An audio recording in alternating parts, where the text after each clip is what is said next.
인생을 살다 보면요, 끝이 보일 때가 있고 때로는 끝이 보이지 않을 때가 있습니다. 근데 이런 두 가지 상황에 따라서 우리의 마음이 완전히 달라지게 됩니다.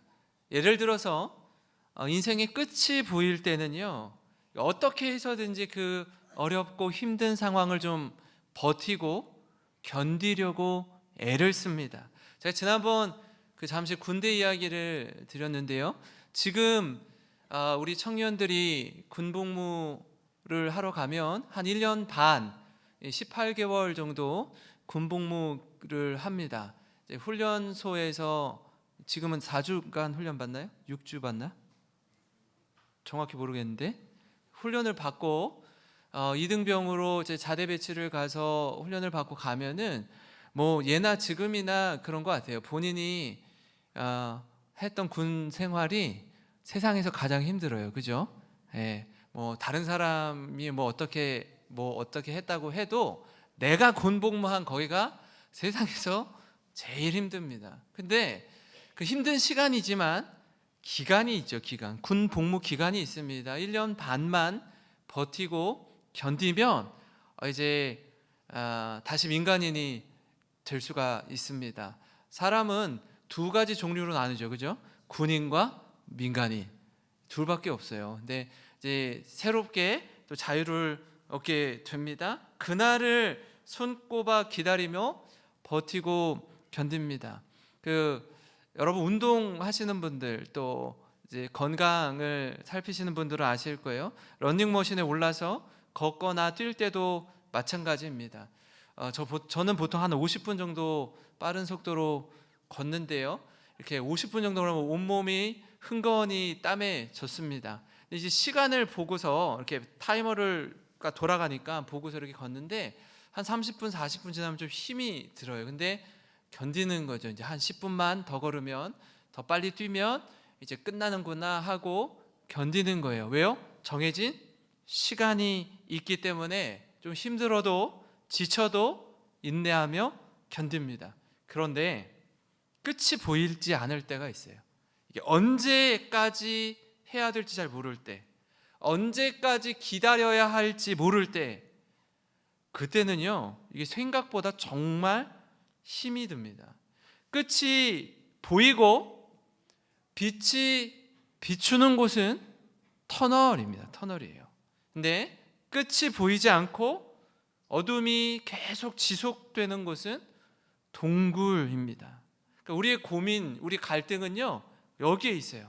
이게 내가 걷는 이 길이 터널인지, 끝이 있는 터널인지, 끝이 없는 동굴인지 알지 못할 때, 이거 모를 때 너무너무 힘든 겁니다. 같은 맥락에서 이 바울의 재판 과정도 그렇습니다. 총독 벨릭스가 베스도에게 자기 총독 자리를 내어줄 때까지 이 가이사랴로 온 것까진 좋았어요.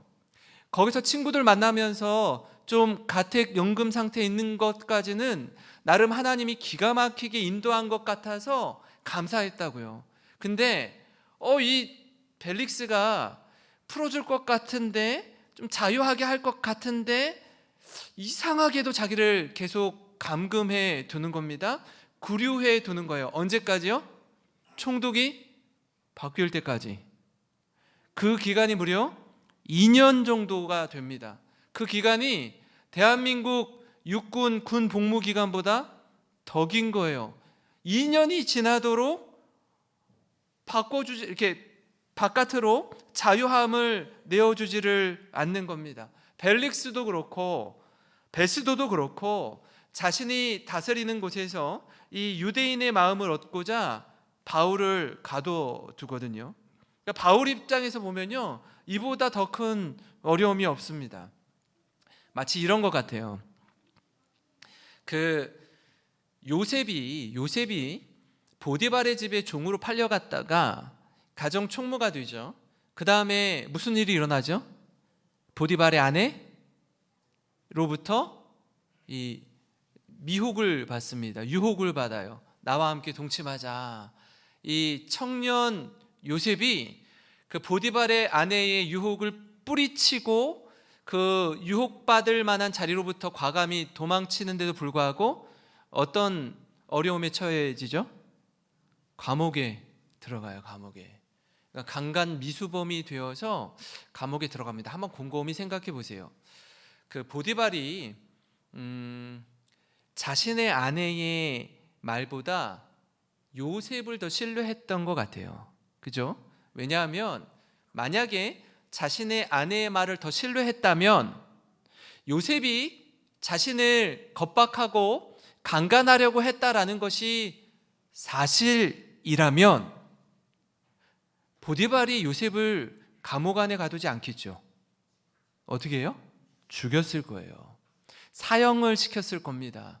감히 종이, 노예가 내 아내를 건드려 가만두지 않았을 거예요. 그러니까 이미 보디발은 아내가 얼마나 해픈 사람인지 알았던 것 같아요. 그래서 요셉을 자신의 집 안에 있는 왕의 죄수들, 정치범들의 수용소로 그를 가두어 둡니다. 그때 누구를 만나죠?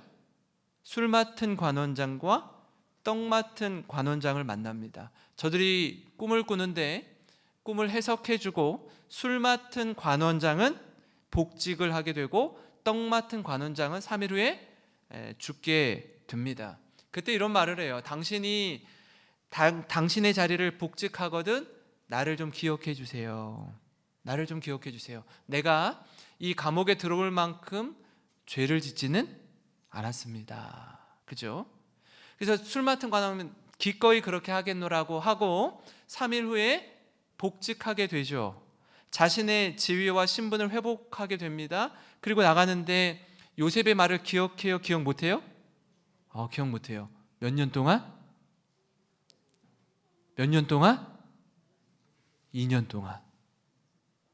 지금 바울도 벨릭스가 가이사랴에 구금한 뒤에 몇 년 동안? 2년 동안.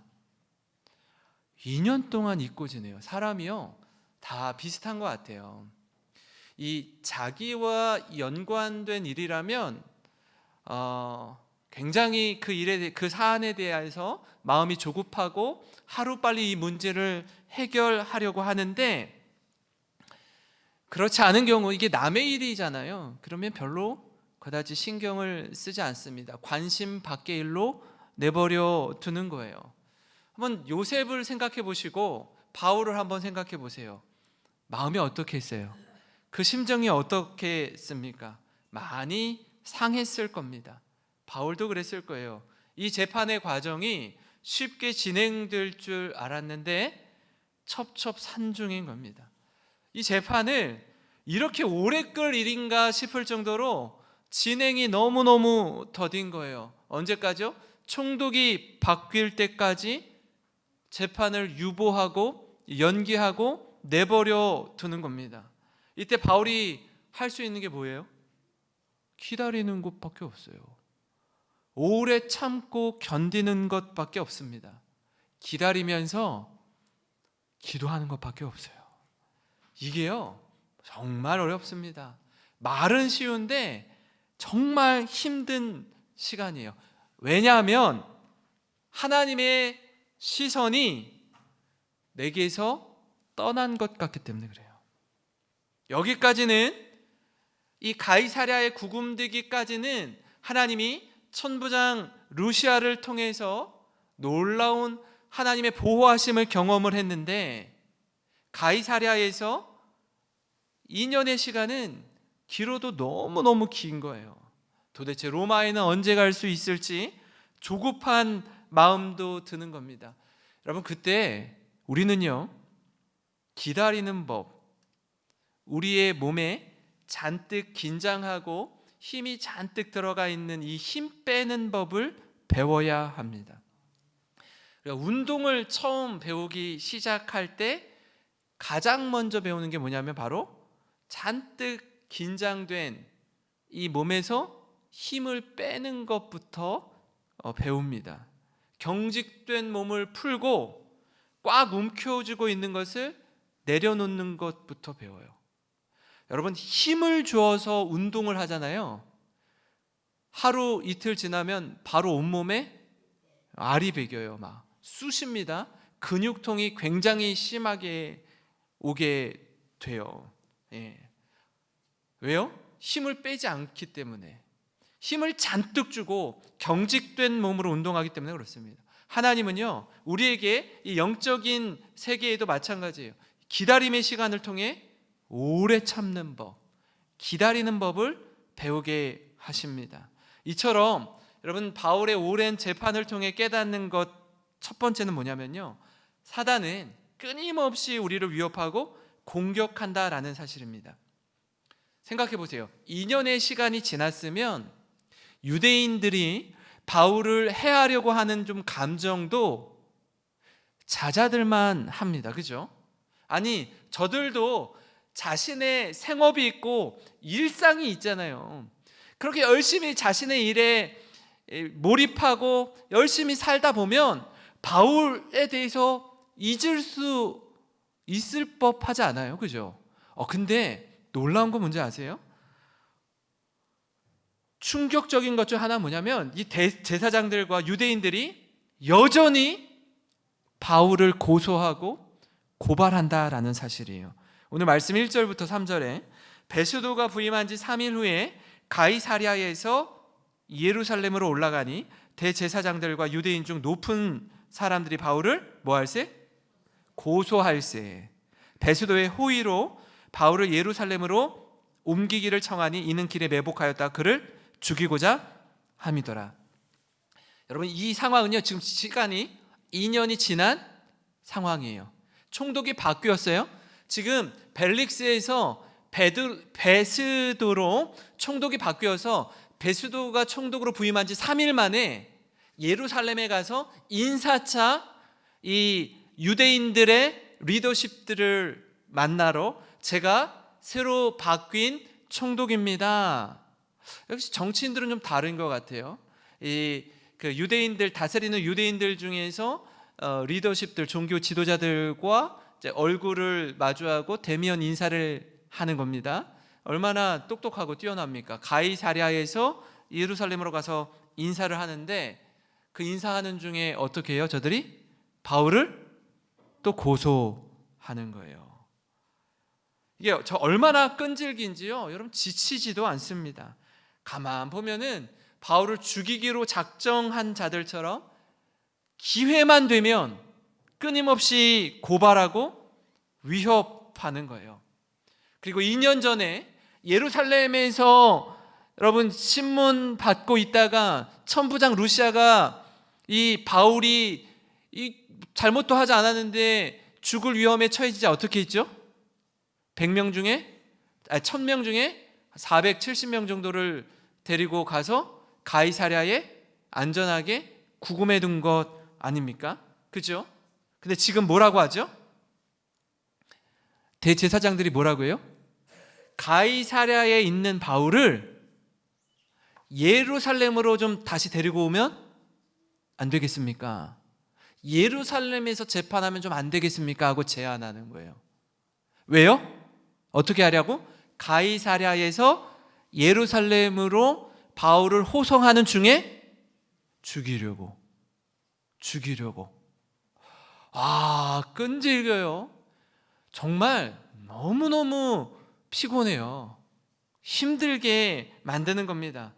길에 매복했다가 죽이고자 하는 방법은요, 2년 전이나 지금이나 똑같습니다. 사단이 우리를 넘어뜨리려고 하는 방법은요, 예나 지금이나 똑같아요. 여러분, 똑같이 넘어뜨리려고 하는 방법에 넘어지는 것만큼 어리석은 일이 없습니다. 사단은 우리의 강점을 가지고 공격하지 않아요. 우리의 약점을 콕콕콕콕 계속해서 건드리는 거예요. 집요하게 공격하는 겁니다. 특히 오래 참고 견디는 걸 못하게 해요. 조급한 마음을 갖게 해서 이를 그르치게 합니다. 혈기왕성했던 모세가 그랬습니다. 그죠? 예. 내 힘으로 내가 애굽의 이집트의 왕자로서 우리 히브리 백성들이 이집트 군사들에게 이렇게 억압받고 고통당하는 걸 가만두고 볼 수 없어서 어떻게 하죠? 이집트 병사를 돌로 치잖아요. 그렇죠? 베드로는 어떻죠? 예수님이 십자가에 죽기 전에 3번 부인합니다. 그죠? 살기 등등했던 바울 자신이 그랬습니다. 여러분, 이때는요, 그게 옳은 줄 알고 했어요. 그렇게 하는 게 전부인 줄 알았습니다. 그러나 지나고 보니 저들이 얼마나 성급했는지, 조바심을 했는지, 얼마나 잘못한 것인지 절절히 깨닫는 것입니다. 사랑하는 성도 여러분, 우리 인생에 끝이 어디인지 모를 만큼 힘겨운 시간을 보내고 계신 분 있습니까? 이게 지금 터널인지 동굴인지 모를 만큼 칠흑같이 어두운 시간을 보내고 계신 분 있어요? 그렇다면 여러분, 오래 참고 견디면서 하나님의 뜻이 어디 있는지, 하나님의 시간을 기다리며 주님을 신뢰하시기를 바랍니다. 바로 그때 우리 주님께서 가장 선한 것으로 역사하시는 그 하나님을 경험하시는 우리 모든 성도님 되시길 주님의 이름으로 축원합니다. 그런가 하면요, 바울의 오랜 재판을 통해 깨닫는 다른 한 가지 뭐냐면, 괴롭히는 방법은 예나 지금이나 동일하다라는 거예요. 앞서 다룬 말씀에 연이어서 살펴보면 이렇습니다. 2년 전과 동일하게 같은 방법으로, 똑같은 방법으로 바울을 해하려고 하는 종교 지도자들과 유대인들입니다. 전략이 특별히 바뀌지 않아요. 심지어 고발의 내용도 동일합니다. 이거 어떻게 보면요, 바울에 대해서 별로 연구하지 않는 것 같아요. 맨날 수법이 똑같은 거예요. 그가 뭘 잘못했는지 여전히 몰라요. 그냥 자신들이 가지고 있는 정치적인 힘과 권력으로 윽박지르는 식입니다. 여러분, 요즘에 큰 소리를 친다고 해서 이게 됩니까? 그러지 않아요. 논리가 있어야 돼요. 분명한 근거가 있어야 합니다. 큰 소리 친다고 다 되는 게 아니에요. 이게 얼마나 수준 낮은 모습인지 스스로 증명하고 있습니다. 6절, 7절을 보시면 이렇습니다. 같이 한번 읽어보겠습니다. 시작. 베스도가 그들 가운데서 8일 혹은 10일을 지낸 후 가이사랴로 내려가서 이튿날 재판자리에 앉고 바울을 데려오라 명하니, 그가 나오매 예루살렘에서 내려온 유대인들이 둘러서서 여러 가지 중대한 사건으로 고발하되 능히 증거를 대지 못한지라. 아멘. 베스도가 일단은 베스도가 예루살렘에 가서 인사했을 때 종교 지도자들이 어떻게 했다고요? 가이사랴에 있는 바울을 예루살렘으로 이송해서 여기서 재판받게 해주십시오라고 했는데, 베스도가 허락해요, 안 해요? 허락 안 해요.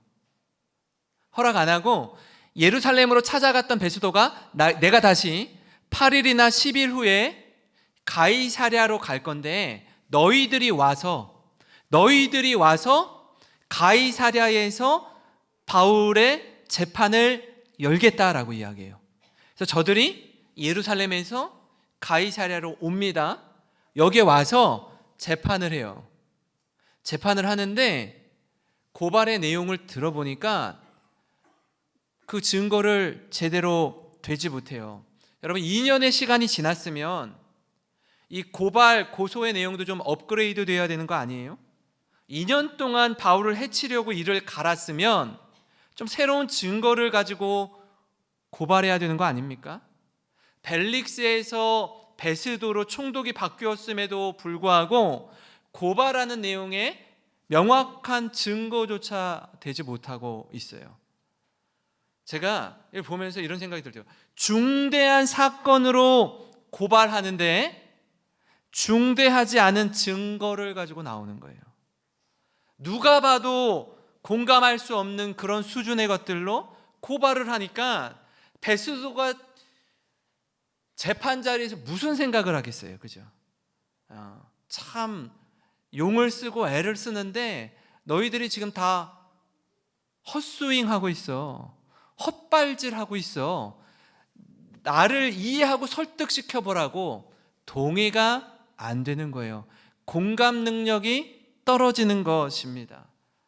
여러분, 그럼에도 불구하고 베스도는요, 가능한 자신이 다스리는 유대인들의 마음을 얻고자 했습니다. 정치인이거든요. 벨릭스도 그렇고 베스도도 마찬가지입니다. 자신이 통치하는 백성들에게 인정받고 존경받고 싶은 마음이 있어요. 그게 정치인들의 속마음이에요. 이런 이야기들이 좀 가이사에게, 시저에게 들어가기를 내심 기대합니다. 왜 그럴까요? 공직자이기 때문에 그래요. 이를 통해서 높은 자리, 명예로운 자리에 오르고 싶은 욕구가 있는 거예요. 그래서 어떻게 해서든지 저들의 마음을 좀 사고자 하는 겁니다. 근데 아무리 잘 귀 기울여 들으려고 해도 들어줄 수 없는 내용들로 고발하니까 답답한 겁니다. 사랑하는 성도 여러분, 우리 주위를 한번 둘러보세요. 여러분을 혹시 곤경에 빠뜨리고 넘어뜨리고자 하는 사단의 계략을 한번 생각해 보시기 바랍니다. 저들은 여러분 공격할 때 한결같습니다. 우리에게요, 일확천금을 누리게 해요. 쉽게 많은 걸 소유하는 방법을 알려주겠다고 여러분 유혹합니다. 남들이 모르는 방법으로 높은 자리에 올려주겠다라고 해요. 하루아침에 인기 유튜버가 되게 해주겠다라고 유혹합니다. 온갖 감언이설로 우리 마음을 사고자, 우리의 마음을 빼앗고자 합니다. 그리고 나서 결국엔 우리를 파멸에 이르게 하고자 해요. 여러분을 잡고 멱살 캐리를 하는 거예요. 끌고 가서 높이 올라가는 것 같다가 줄도 달리지 않은 썩은 동아줄 같은 거 메고 번지점프하게 해서 우리를 파멸에 이르게 만들고자 한다고요. 그때 우리가 지켜야 할 게 뭐예요? 우리 마음입니다. 마음. 하나님을 향한 마음이에요. 여러분, 이 마음을 잘 지키는 것, 이 마음을 빼앗기지 않는 것, 이 마음을 하나님께로 향하는 것, 이게 중요합니다. 어떤 경우에도 흔들림 없이 이 하나님을 향한 믿음으로 말씀에 순종하시는 우리 모든 성도님 되시길 주님의 이름으로 축원합니다. 그런가 하면요, 바울의 오랜 재판을 통해 깨닫는 마지막은 뭐냐면, 이 기다림과 오래 참는 이 시간들을 통해서 하나님만 의지하게 하는 것입니다. 바울이 이 가이사랴에 오기까지 모든 과정을 통해서 나름 그렇게 생각했을 것 같아요. 하나님이 나를 정말 사랑하시는구나. 그거를 절절히 깨달았습니다.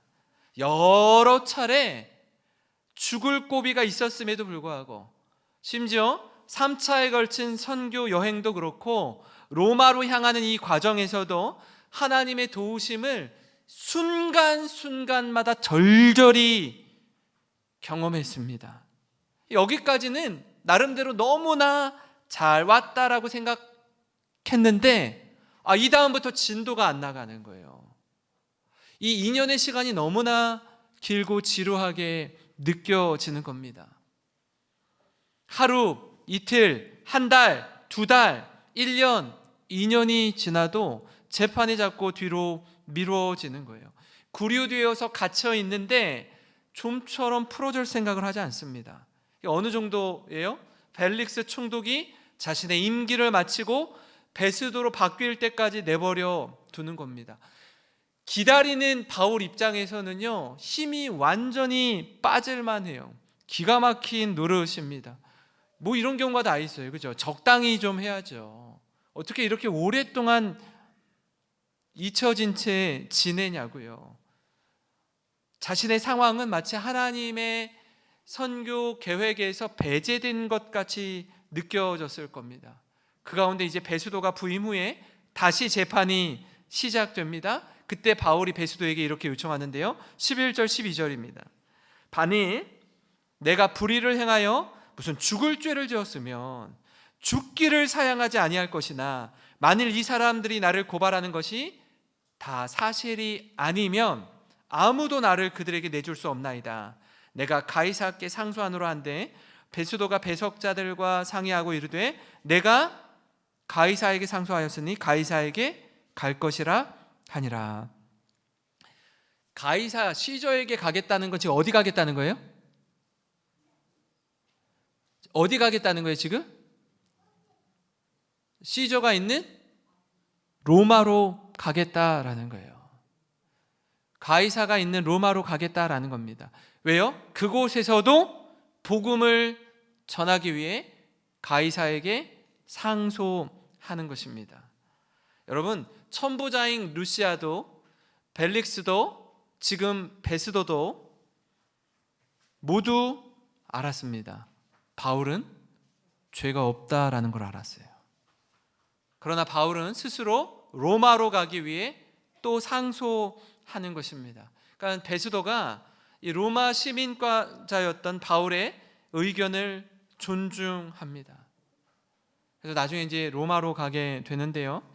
여러분, 오랜 기다림을 통해서 바울이 배우는 게 뭐예요? 하나님만 의지하는 법을 배우는 거예요. 내 생각, 내 힘, 내 계획 모두 내려놓는 연습을 하는 것입니다. 연습을 하는 거예요. 여러분, 우리의 몸에 잔뜩 들어가 있는 이 긴장된 상태, 힘을 꽉 주고 있는 이 근육 상태에 몸에 힘을 빼야 물에 뜰 수 있습니다. 힘을 빼야 그때부터 어떤 일이든지 본격적으로 어떤 운동이든지 배울 수 있어요. 배영을 하려면 이 물에 눕는 법을 배워야 되는 거예요. 물에 눕는 법을요, 그죠?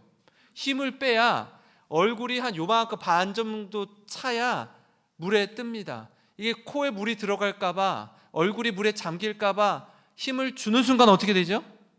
물에 잠기는 거예요. 그러니까 물이 침대다 생각하고 누워야지 뜰 수 있는 겁니다. 그러니까 하나님은요, 우리에게 우리 힘을 빼고 하나님만 의지하는 법을 배우게 하십니다. 모세가 그랬어요, 그죠? 우리 생각엔 40세에 혈기왕성한 모세를 하나님이 콜링하셔서 쓰시면 아주 멋지고 아름답게 하나님 사용하실 것 같아요. 근데 40세의 모세를 부르지 않습니다. 몇 세의 모세를 불러요? 그리고 나서 40년이 지난 80세의 모세를 부르십니다. 모세가 이렇게 답하잖아요. 하나님, 늦었어요. 왜 지금 저를 부르세요? 이 나이에 내가 하리? 80세에 뭘 할 수 있겠어요? 스스로 아무것도 할 수 없다라고 하실 때 하나님은 그때 너 힘이 네가 빠졌구나. 이제부터 내가 할게 라고 부르세요. 신기하지 않아요?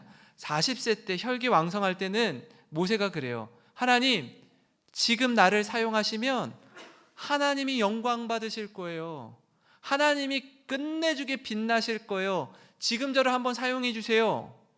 네가 지금 몸에 잔뜩 힘이 들어가 있구나. 너 좀 힘 좀 빼고 있어. 쓰질 않으세요. 힘이 다 빠졌을 때 쓰는 거예요. 아브라함도 그렇지 않아요? 100세 때 이삭을 선물로 주시잖아요.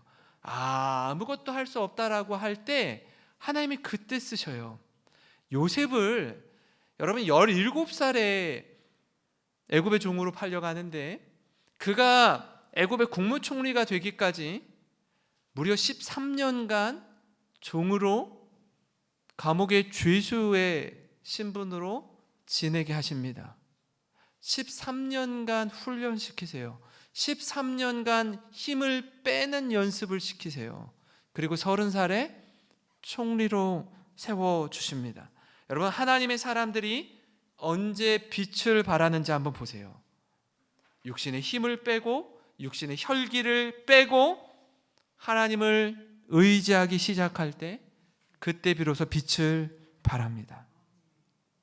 다윗 역시 큰 실패를 경험하고 더욱 성숙하게 되는 것입니다. 여러분, 우리는요, 기다리면서 내 방법, 내 계획을 내려놓게 돼요. 그래서 보면은요, 오래 참는 게 실력입니다. 견디는 게 실력이라고요. 강한 자가 살아남는 게 아니라 끝까지 살아남는 자가 강한 자인 거예요. 그 주위에 한번 보세요. 혈기왕성한 분들이 한번 욱 해가지고 한번 이 감정을 폭발해가지고 낭패를 보는 경우가 많습니다. 그동안 쌓아왔던 공들였던 탑이 한 번에 욱 하는 바람에 와르르 무너지는 경우들이 제법 있습니다. 참고 견뎌야 되는데 그러지 못하는 거예요. 사랑하는 성도 여러분, 하나님이 우리에게 기다림의 시간을 허락하실 때가 있습니다. 여러분, 이 시간을 통해 우리는 배워야 합니다. 뭘 배워요? 하나님만 의지하는 법을 배워야 돼요. 하나님만 기다리는 법을 배워야 합니다. 그것이 은혜요, 유익이요, 그것이 우리의 힘이 되는 줄 믿습니다. 그 기다림의 시간을 은혜 가운데 잘 통과하셔서 인생의 결승선에 피니싱 라인에 섰을 때 하나님 아시죠? 제가 끝까지 참고 견뎠습니다. 주님만 의지하면서 여기까지 왔습니다. 그렇게 여러분, 감격의 눈물 가운데 우리의 눈을 감아야 되지 않겠습니까? 두 팔 벌려서 여러분, 저 결승선에서 두 팔 벌려 우리를 기다리시는 그 하나님의 너른 품에 여러분 안기시는 우리 모든 성도님 되시길 주님의 이름으로 축원합니다.